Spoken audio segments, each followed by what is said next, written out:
पार्वती सिर से पैर तक सिहर उठी। धर्मदास, यह क्या कहते हो? क्या यह सब सच है?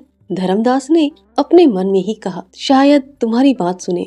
तुम एक बार मना कर देखो, कैसा शरीर था, कैसा हो गया है। ऐसे असंयम और अत्याचार से कितने दिन जिएंगे? किससे यह बात कहूँ? माँ बाप भाई से ऐसी बात नहीं कही जाती। धर्मदास ने फिर सिर ठोक कर कहा, इच्छा होती है जहर खाकर मर जाऊं पत्तो, अब आगे जीने का साध नहीं है।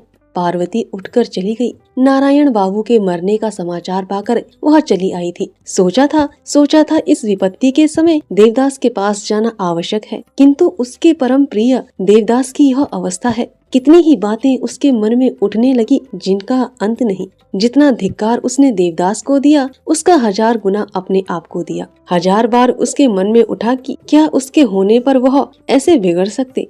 पहले ही उसने अपने पाँव में आप कुठार मारा, किंतु वह कुठार उसके सिर पर गिरा। उसके देवदादा ऐसे हो रहे हैं, इस प्रकार नष्ट हो रहे हैं, और वह दूसरे की गृहस्थी बनाने में लगी हुई है। दूसरे को अपना समझकर नित्य अन्न बांट रही है, और उसके सर्व सब आज भूखों मर रहे हैं। पार्वती ने प्रतिज्ञा की, आज वह देवदास के पाँव में माथा पटक कर प्राण त्याग देगी। अभी संध्या होने में कुछ देर है। पार्वती ने देवदास के कमरे में प्रवेश किया। देवदास चरपाई पर बैठे हुए हिसाब देख रहे थे। इधर देखा, पार्वती धीरे धीरे किवाड़ बंद कर फर्श पर बैठ गई। देवदास ने सिर उठाकर हंसकर उसकी ओर देखा।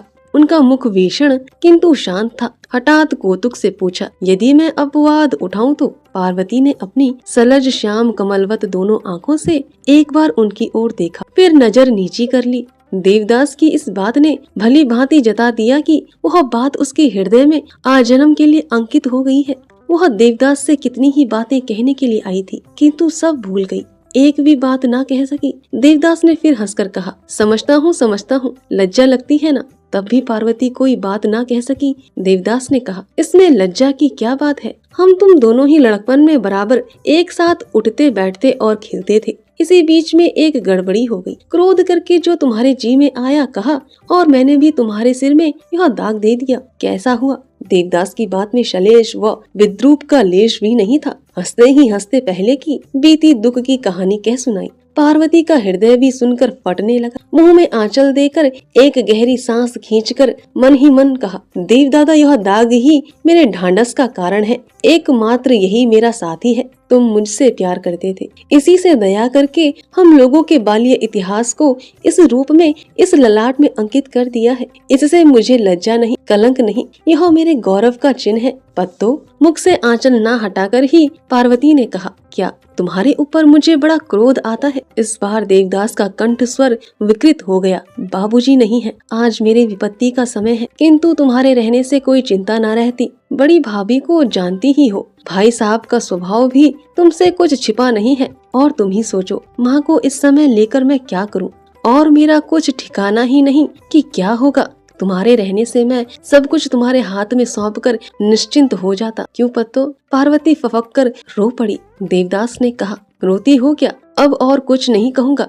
पार्वती ने आंख पोंछते पोंछते कहा, नहीं कहो। देवदास ने कंठ स्वर को ठीक करके कहा, पत्तो, अब तो तुम खूब पक्की घरनी हो गई हो ना? घूंघट के भीतर ही भीतर होंठ चबाकर मन ही मन उसने कहा, घरनी क्या हुई हूँ? क्या सेमल का फूल कभी देव सेवा में लगता है? देवदास ने हंसते हंसते कहा, बड़ी हंसी आती है। तुम कितनी छोटी थी और अब कितनी बड़ी हो गई। बड़ा मकान, बड़ी जमींदारी, बड़े बड़े लड़की लड़के हैं, और सबसे बड़े चौधरी जी। क्यों पत्तो? चौधरी जी पार्वती के लिए बड़ी हंसी की चीज है। उनके ध्यान मात्र आने से उसे हंसी आ जाती है। इतने कष्ट में भी इसी से उसे हंसी आ गई। देवदास ने बनावटी गंभीरता से कहा, क्या एक उपकार कर सकती हो? पार्वती ने मुख उठाकर कहा, क्या तुम्हारे गांव में कोई अच्छी लड़की मिल सकती है? पार्वती ने खांस कर कहा, अच्छी लड़की? क्या करोगे? मिलने पर विवाह करूंगा। एक बार गृहस्थी बनाने की साध होती है। पार्वती ने गंभीरता पूर्वक पूछा, खूब सुंदरी ना? हाँ, तुम्हारी तरह। और खूब शांत?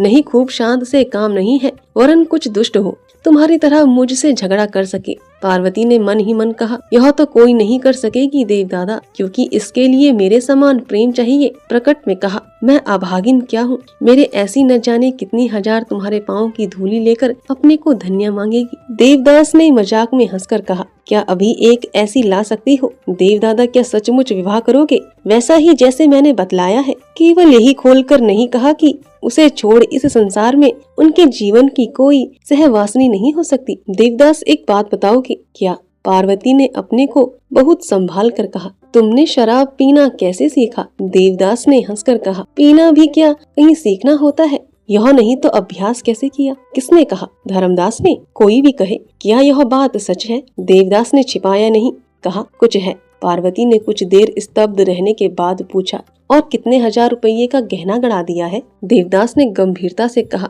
दिया नहीं है, गड़ा कर रखा है। तुम लोगी? पार्वती ने हाथ फैलाकर कहा, दो। यह देखो, मुझ पर एक भी गहना नहीं है। चौधरी जी ने तुम्हें नहीं दिया? दिया था, पर मैंने सब उनकी बड़ी लड़की को दे दिया। जान पड़ता है अब तुम्हें जरूरत नहीं है। पार्वती ने मुख हिलाकर सिर नीचा कर लिया। देवदास की आंखों में आंसू भर आया। देवदास ने मन ही मन सोचा कि साधारण दुख से स्त्रियां अपने गहने खोलकर नहीं देती, किंतु आंख से निकलते हुए आंसुओं को रोककर धीरे धीरे कहा, झूठी बात है, किसी स्त्री से मैंने प्रेम नहीं किया, किसी को मैंने गहना नहीं दिया। पार्वती ने दीर्घ निश्वास फेंककर मन ही मन कहा, ऐसा ही मुझे भी विश्वास है। कुछ देर तक दोनों ही चुप रहे। फिर पार्वती ने कहा, किंतु प्रतिज्ञा करो कि अब शराब नहीं पियोगे। यह नहीं कर सकता। तुम क्या प्रतिज्ञा कर सकती हो कि तुम मुझे भुला दोगी? पार्वती ने कुछ नहीं कहा। इस समय बाहर से संध्या की शंख ध्वनि हुई। देवदास ने खिड़की से बाहर देखकर कहा, संध्या हो गई है, अब घर जाओ पत्तो। मैं नहीं जाऊंगी, तुम प्रतिज्ञा करो।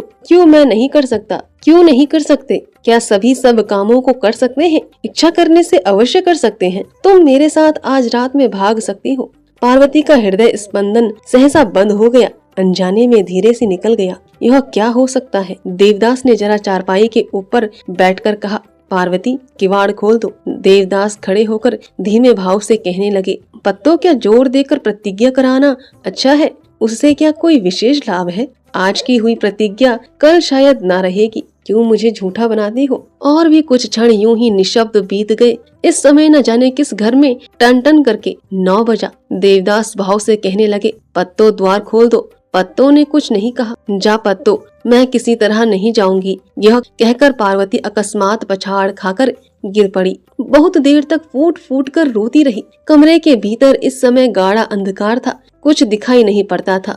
देवदास ने केवल अनुमान से समझा कि पार्वती जमीन में पड़ी रो रही है। धीरे धीरे बुलाया, पत्तों। पार्वती ने रोते रोते उत्तर दिया, देवदादा, मुझे बहुत कष्ट हो रहा है। देवदास पास खिसक आए। उनकी आंखों में जल भरा था, किंतु स्वर विकृत नहीं हुआ। कहा, यह क्या? मैं नहीं जानता हूँ पत्तों। देवदादा, मैं मर भी जाऊंगी, किंतु कभी तुम्हारी सेवा नहीं कर सकी। यह मेरे आजन्म की साध है। अंधेरे में आंख पोंछते पोंछते देवदास ने कहा, वह भी समय आएगा, तब मेरे साथ चलो। यहाँ पर तुम्हें कोई देखने वाला नहीं है। तुम्हारे मकान पर चलूंगा तो खूब सेवा करोगी। यह मेरे बचपन की ही साध है। हे स्वर्ग के देवता, मेरी इस साध को पूर्ण करो। इसके बाद यदि मर भी जाऊं तो भी दुख नहीं है।